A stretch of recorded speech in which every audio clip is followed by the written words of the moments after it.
Hello friends, कैसे हैं आप सभी। आज अब हम आए हैं सेकंड चैप्टर के साथ। अब फर्स्ट चैप्टर हम कर चुके हैं जीन पियाजे, वाइगोत्स्की और चोम्स्की के, जो बहुत ज़्यादा इम्पोर्टेंट चैप्टर था। सबसे पहले हम इम्पोर्टेंट चैप्टर्स करेंगे, उसके बाद हम जिसमें से जिन उन चैप्टर्स के करेंगे जिनमें से कम क्वेश्चन पूछे जाते हैं। तो उम्मीद करती हूँ आपको वो वीडियो भी पसंद आई होगी। ऐसे ही हम पूरा सीटेट का सिलेबस करते हुए चलेंगे नोट्स के साथ। आप इन नोट्स के स्क्रीनशॉट भी ले सकते हैं, कुछ भी एक्स्ट्रा नहीं है। प्रीवियस ईयर को देखते हुए एक एक लाइन बहुत सोच समझ कर लिखी गई है। तो बच्चे प्रारंभ से ही बहुभाषी होते हैं, ये बात आपको समझ को खुद ही पता होगी कि जब आप छोटे होते हैं, आप जिस एनवायरनमेंट में रहते हैं वही लैंग्वेज आप सीख लेते हैं। ऐसा ऐसा ये ऐसा इसलिए होता है क्योंकि चोम्स्की भी ये मानते थे कि बच्चे में एक अपनी खुद की क्षमता होती है कि वो किसी भी प्रकार की भाषा सीख सकता है। एक तरीके की शक्ति तो है कि हम बिना इंस्टीट्यूट में बिना कहीं जाए हम हिंदी हम इंडिया में रहते हैं तो हमसे हिंदी लैंग्वेज आती है। इंग्लिश के लिए हम बहुत सारे इंस्टीट्यूट्स कॉलेजेस पूरी कई कई साल लगा देते हैं, तब भी हमसे इंग्लिश नहीं आती। क्यों? क्योंकि वो उस एनवायरनमेंट में हम रहे ही नहीं। लेकिन जो छोटे बच्चे होते हैं वो बहुत जल्दी हिंदी भी इंग्लिश भी सीख लेते हैं, क्योंकि उनमें वे प्रारंभ से ही बहुभाषी होते हैं। विद्यालय बहुभाषिकता और राष्ट्रीय सद्भाव का प्रचार करता है। बहुभाषिकता, राष्ट्रीय सद्भाव, जैसे कि कोई बच्चा आसाम से होगा, कोई बच्चा दिल्ली से होगा, कोई बच्चा कहीं से होगा, तो सभी अलग। ये तो है नहीं कि एक ही जगह के बच्चे एक ही स्कूल में पढ़ेंगे, कोई कहीं से कोई कहीं से। सबकी लैंग्वेजेस भी थोड़ी अलग होगी। जैसे हम बात करें तो जैसे हम छाछ ही ले लेते हैं, कहीं छाछ बोलते हैं, कहीं मट्ठा बोलते हैं, कहीं छाय बोलते हैं। तो हर तरीके के अलग अलग बच्चे अलग अलग वर्ड्स यूज़ करते हैं। तो ये एक तरीके की बहुभाषिकता ही तो है, जो बच्चों एक चीज़ को जानते हुए बहुत सारी कई चीज़ों के बारे में जानते हैं। भिन्न भिन्न भाषिक पृष्ठभूमि से आए बच्चों की भाषा को कक्षा में स्वीकार करना चाहिए। जैसे कि आजकल सीबीएसई बोर्ड स्कूल्स हैं, उनमें इंग्लिश बोली जाती है, लेकिन कोई बच्चा हिंदी मीडियम से आया होगा या कोई मराठी बोलता होगा, कोई कुछ बोलता होगा, तो हमें उन बच्चों को इंसल्ट नहीं करना है या हमें उनके लैंग्वेज बोलने से उन्हें रोकना नहीं है। उन्हें सिर्फ समझाना है कि बेटा आपके सब्जेक्ट है तो आप इस तरीके से बोलो। मतलब किसी भी बच्चे को लैंग्वेज को ये नहीं है कि उसे उसे लैंग्वेज की वजह से हमें पीछे छोड़ना है। उसकी लैंग्वेज जो है उसे एक्सेप्ट करो, उसी में उससे ज़्यादा क्वेश्चन से पूछ लो कि हाँ बेटा चलो आप अपनी लैंग्वेज में ही बताओ। अगर आप इंग्लिश में नहीं बता पा रहे हो तो टीचर को एक तरीके से बच्चों को, स्टूडेंट्स को मोटिवेट करना चाहिए। सभी विषयों की कक्षा भाषा की कक्षा होती है, ये बात आप समझ सकते हैं। अगर आप इंग्लिश पढ़ोगे तो उसमें इंग्लिश में पढ़ोगे, हिंदी पढ़ोगे तो उसमें हिंदी सीखोगे। अगर मैथ की भी एक अपनी ही लैंग्वेज होती है। साइंस में भी बहुत सारे वर्ड्स ऐसे होते हैं जो आप हिंदी या इंग्लिश में नहीं पढ़ते, आपको उसी सब्जेक्ट में जानने को मिलते हैं। तो हर सब्जेक्ट की अपनी एक भाषा होती है। बहुभाषिकता बच्चे की अस्मिता पहचान का निर्माण करती है। ये भी बात सच है, अगर हम अमेरिका में चले जाए और वहाँ पे जाके अगर हम हिंदी बोलने लगे तो कोई भी समझ जाएगा कि हम इंडिया से हैं। क्यों? क्योंकि एक हिंदी लैंग्वेज ने हमारी पहचान उन लोगों को बता दी। तो एक जो बहुभाषिकता है ये भी हमारी पहचान का निर्माण करती है।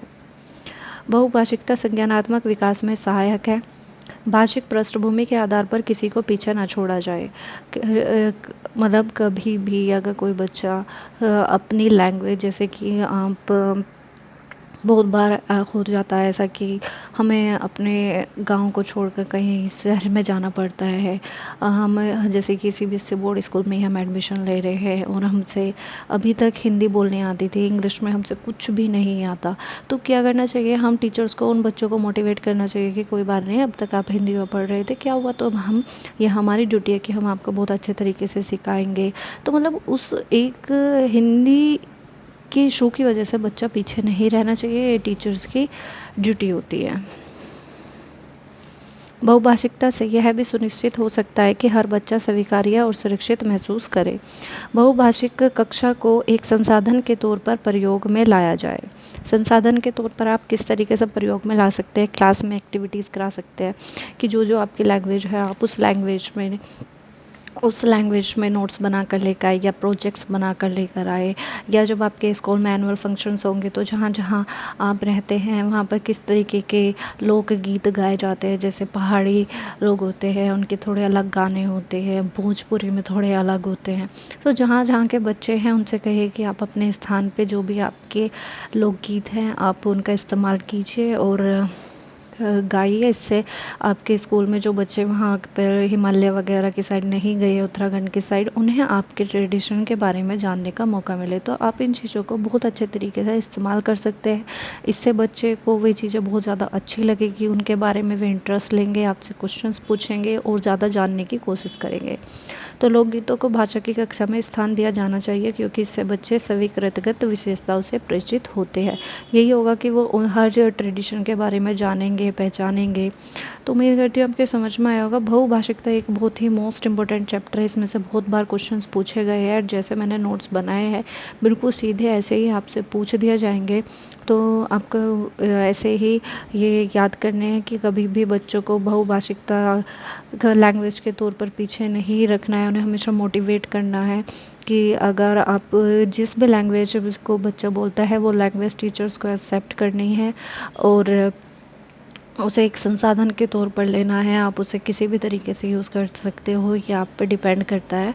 और कभी भी जो सीटेट में क्वेश्चंस पूछे जाते हैं, मैं आपको हर वीडियो में ट्रिक्स बताऊंगी कि आपको हमेशा, अगर आपको 4 ऑप्शन दिए और 4 ऑप्शन में अगर टीचर कुछ भी काम कर रहा है तो वो ऑप्शंस हमेशा गलत होंगे। हमेशा ट्राई करना उन ऑप्शंस के साथ जाने के लिए जिनमें बच्चा खुद कुछ करके सीख रहा हो, क्योंकि जो पूरा सीटेट है वो सिर्फ एक चीज़ पर है कि बच्चा खुद करके सीखे।